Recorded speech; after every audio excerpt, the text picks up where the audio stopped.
The communique has been issued by G7 leaders. Their aim, Russia and China. They took aim at Beijing on issues like the South China Sea, human rights, and alleged interference in their democracies. Well, China has hit back and said, in fact, it is the G7 that is hindering world peace. So who's at fault here? Well, in this edition of the Spotlight, we will look at the G7's controversial communique, which said decisions taken by the G7 are aimed at containing Moscow and Beijing. That's something Russia actually said, using Ukraine as a tool to inflict a strategic defeat on Russia, amongst other issues. First, let me introduce our guest. George Zamioli, Senior Research Fellow at the Global Policy Institute. We also have Esha Krishnaswamy, who's a podcaster and journalist, joining us from St. Petersburg. Welcome to you both. I'll start with you, George Zamioli. Let's look at what the Russian foreign minister has said about this G7 communique. Decisions taken by the group are aimed at the double containment of Russia and China. What does he mean exactly by a double containment? Well, it's that this very narrow grouping of countries, they are all members of NATO, with the exception of Japan, and Japan is a very close military ally of the United States, obviously. So this very narrow group of countries arrogates to itself the right to rule over the world, to create what it calls the rules-based international order. And who does this group regard as the chief adversaries of this imposed world order? Well, Russia and China. And it is quite clear from the very lengthy communique that they issued that they are targeting Russia, obviously, most strongly, but China also. And the communique speaks extensively about China, and it shows that this very small group of countries regards Russia and China as its chief adversaries. All right, Esha, let's take a look at a couple, I guess, things that we've drawn out of the communique, which may indicate what Russia meant by this double containment. And I'm wondering what you think. Tightening sanctions against Moscow and then paring back exposure to China. Also urging China to press Russia to halt its military aggression and immediately withdraw its forces from Ukraine. I guess I take back the first part of what I said. Is the double containment meaning that Russia should be pressured by China to halt its military aggression? Is that the double containment just in that aspect? I don't think so. I think the double containment refers to the West's wishes to limit the ability for either Russia or China to have foreign relations with other countries in the manner that they see fit. Because as we've seen from the West's own admission, the G7's own admission, that they see this as a threat to the existing world order that they created in 1944 with the Bretton Woods Conference, the World Bank, the UN, the IMF. So I think that is what they're referring to. But within this, they see Russia as a threat for various reasons. The first one is because Russia does not really roll over. For example, in 2008, when there was the crisis in Ossetia, they sent their troops. And now, and again in 2013 for Syria and here in Ukraine. So Russia really prevents the G7 countries from exerting their desires on other countries. China, with the Belt and Road Initiative and their economic relations in Africa and Latin America, where they're building much needed infrastructure, is again a threat to the existing way the West does business, which is mostly use Africa and Latin America as a raw materials resource from which they suck resources and purposely impoverish the population. So that is what I think Lavrov is referring to as double containment. Okay. Let's take a look at why Russia is offended, to say the least. Of course, they get offended every day by the U.S. and the G7 as a whole. But George Zamioli, taking a look at what Lavrov has said, first of all, it's one thing for the G7, I guess, to use Ukraine as a tool to inflict, I guess, a strategic defeat on Russia. That's one thing. But Lavrov is saying that they openly not only want to defeat Russia on the battlefield, but to eliminate it as a geopolitical competitor. I mean, that sounds like eliminating Russia in a sense, doesn't it? Oh, no question. When the Russian leaders, particularly President Putin, talk about this existential threat to Russia, they have in mind not just the military defeat of Russia in Ukraine, but the destruction of the Russian government and the destruction of the Russian Federation. I mean, it's the West is going all in. It's trying to essentially finish off the job that it started in 1991 with the dissolution of the Soviet Union. But the West somehow was quite happy with Yeltsin and allowed the Russian Federation to survive more or less intact. This time, the West is playing for keeps, and they want to see the Russian Federation gone. So the stakes are very high for Russia, and I think Lavrov's statement, and he's made many statements like that, indicate that, you know, ultimately Russia cannot afford to lose this, because if they lose this war, they lose their whole state.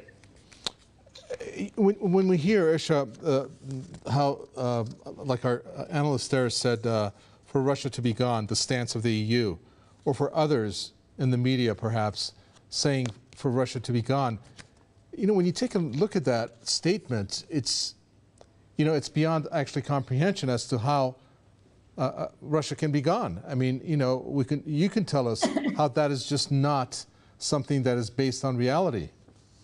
It is not based on reality because Russia has one of the fiercest militaries in the world, and they have one of the most advanced weapons, and the military and the weapon system works very well, so it is unlikely to happen.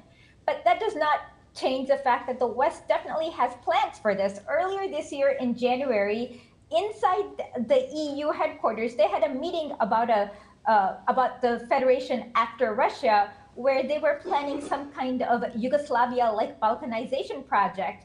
And in the 1990s, they kind of tried a little bit of that with the Chechenian War. So that is definitely in the plans of, and of course, it is very highly unlikely that they will realize this plan, but that does not change the threat to the Russian Federation by the West. And again, in Ukraine, we've had the defense minister say that he wants to target ethnic Russians. And for the past 8 years in the Donbas region, they have been doing that, targeting and endangering ethnic Russians. So there is both a danger for people who speak the Russian language and who identify ethnically as Russian, and also the state itself, if they do not fight back against the aggression posed by the West. All right, Joyce Amieli, instigating instability, human rights violations, interfering in democracies. So who do you think is making that statement? Russia and China against the G7, or G7 against Russia and China? Because if you use the, if you think of the G7, aren't they guilty, the respective countries, particularly the US and the UK, of committing the same violations as they have indicated against China in this case? Well, of course, they've been doing this for decades. The United States has been interfering in elections throughout the world, and it's done worse things. I mean, it's organized assassinations, organized coups, instigated military insurgencies in countries all over the world. But because the Western powers assume that they are on the side of good, they're on the side of the angels, therefore it's obviously a good thing when there is a coup somewhere and the bad guys are removed and the United States is behind it. That's not interference, that's just God's will working on earth. So that's how the West sees it. Now, of course, when any other country seems to be interfering in other countries' affairs, and of course, they don't, they do it about 1/100th of the amount that the Western powers do it, then there is absolute indignation. And we remember the hysteria of Russiagate, which went on for 3 years, in which media personalities and politicians were tearing their hair out, screaming that this is the worst thing since 9/11, the Pearl Harbor, and the Kennedy assassination, Russian interference in the American election. So, yeah, I mean, every time the G7 says these things, I mean, you really have to just take a cool drink. Well, they're the leading countries, as they claim to be, of the world. Well, Esha, Yeah. another thing that they have voiced, and this is against China, is the militarization in the Asia-Pacific region. And we're not trying to rip apart this communique, but we're trying to understand where they're coming from. So when they talk about China's militarization and how that they think peace and stability should prevail, especially when it comes to the Taiwan Strait, isn't the U.S. the one, however, that's selling military equipment to countries like Taiwan? And correct me if I'm wrong, but wasn't Japan, for the first time, to have unveiled a record budget, I guess, for its defense, 20% rise in military sales, of which obviously guess who provides the military equipment to Japan? So who's at fault here? I would have to say definitely the U.S. First of all, we have to understand how Taiwan got created. It was Chiang Kai-shek's army that basically, when the People's Liberation Army chased them, they fled to Taiwan, and the PLA did not really have a navy, and the U.S. Navy blockaded the region. So that's kind of how Taiwan exists.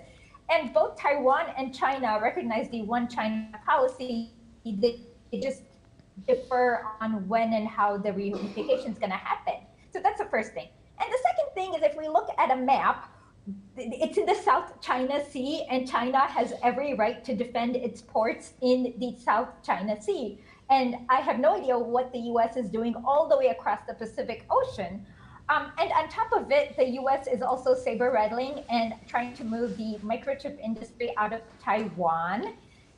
And they are also militarizing Taiwan, and they were also involved in the Color Revolution involving the DPP party because the KMT became too soft for them, who they wanted to do reunification and start negotiating the Tente with China.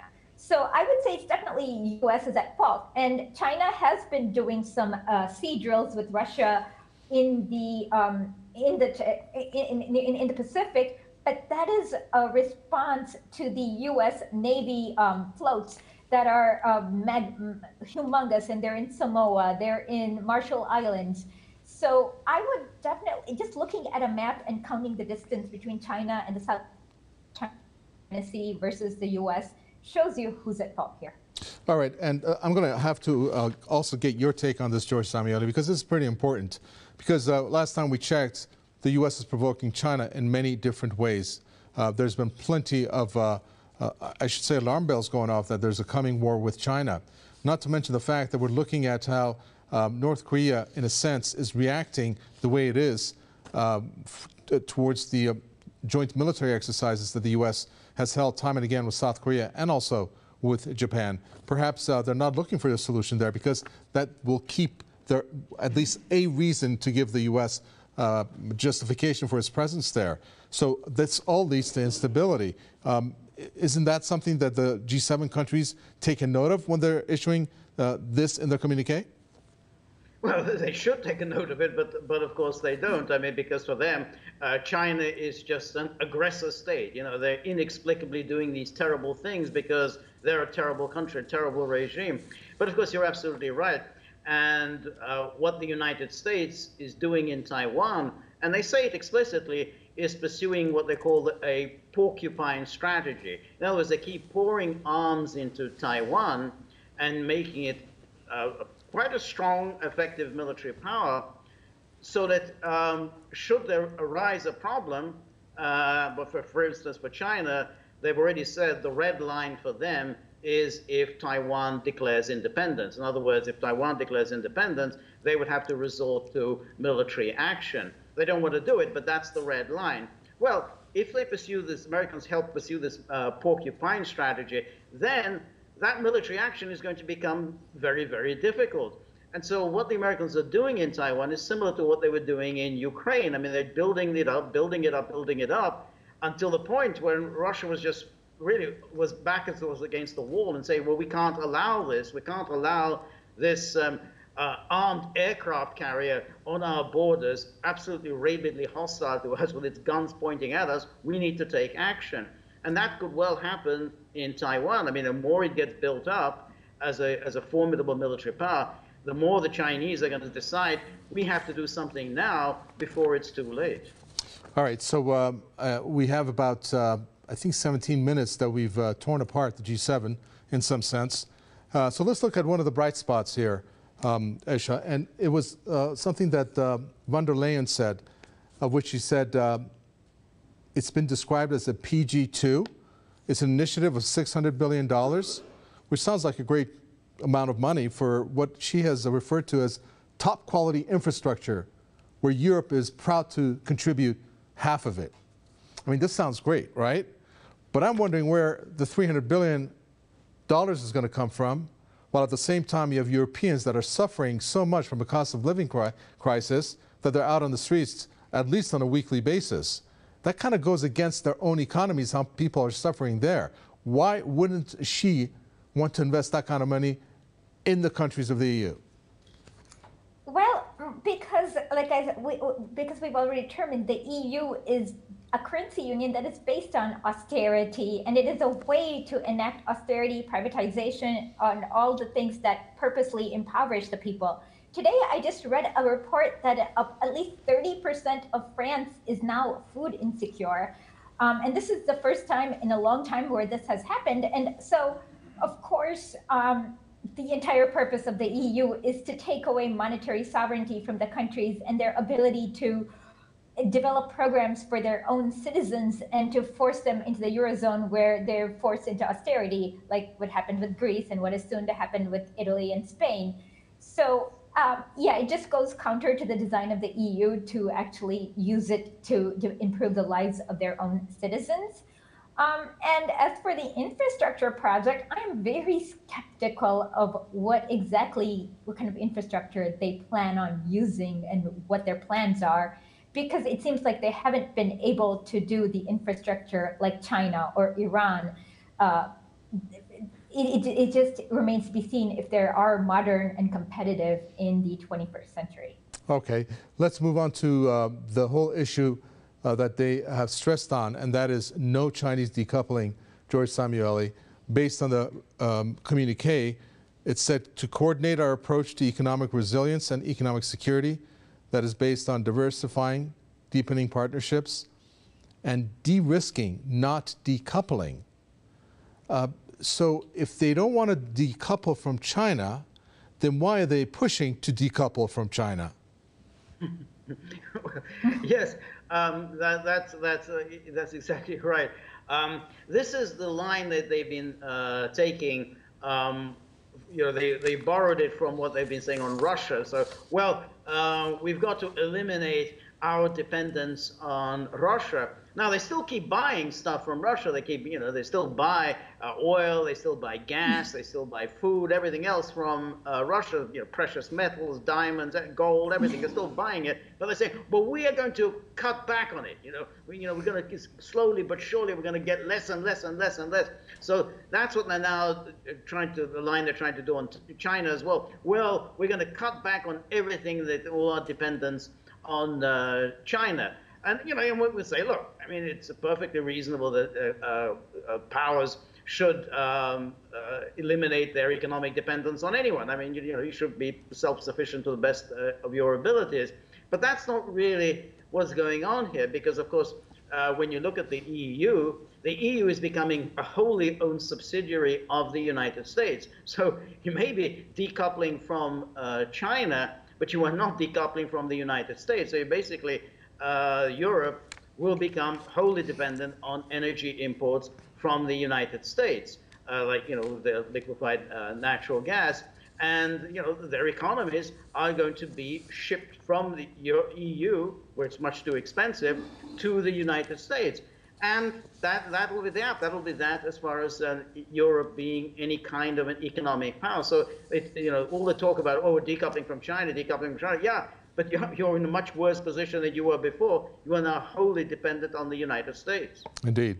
So my final question goes to you, Esha. We have also the G7 that has issued a very strong condemnation on China when it comes to economic threat posed by China. I'm not too sure how that really pans out in their thoughts, but they said that they need to untangle sensitive supply chains from Chinese influence. Now, there's 2 points here that I can bring up as examples.